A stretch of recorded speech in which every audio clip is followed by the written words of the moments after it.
তো হ্যালো বন্ধুরা, তোমাদের জন্য ছোটো একটা ভিডিও চলে আসলাম। আজকে আমরা সকাল সকাল দুজনে মিলে বেরিয়ে পড়লাম আমরা আন্নাবরমের উদ্দেশ্যে। তো আমরা এখন বাস স্ট্যান্ডে চলে আসলাম, 8:30টার দিকে বাস ছাড়বে। তো আমরা বসে আছি, তো বাসে চলে গেলাম। তো আড়াই ঘন্টা থেকে 3 ঘন্টা আমাদের জার্নি করতে হবে বাসেই।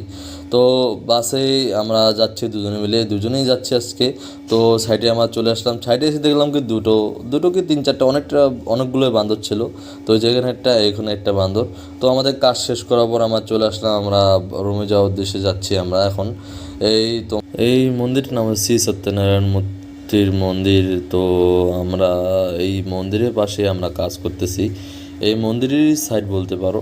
মন্দির বানাচ্ছে ওই পাশে, আমরা মন্দিরের সাইড। তো আমরা আহ, এখন আমরা রুমের দিকে যাচ্ছি। তো সাইডের দেখো কি সুন্দর লাগতেছে জায়গাটা। তো অসাধারণ ভিউ উপর থেকে দেখা যাচ্ছে, পাহাড়ের উপরেই এই তোমার সাইড আমাদের আর মন্দিরটা। তো পাশেই মন্দিরে একটা চলে আসলাম, এই মন্দিরটা হয় পাশে, দেখো কি সুন্দর জায়গা, অসাধারণ, খুবই সুন্দর জায়গা। তো আমাদের পাশেই আবার এটা আরেকটা নতুন করে সাইট খুলতেছে, এটা তো পিটি দেওয়া হবে। ঠিক আছে বন্ধুরা।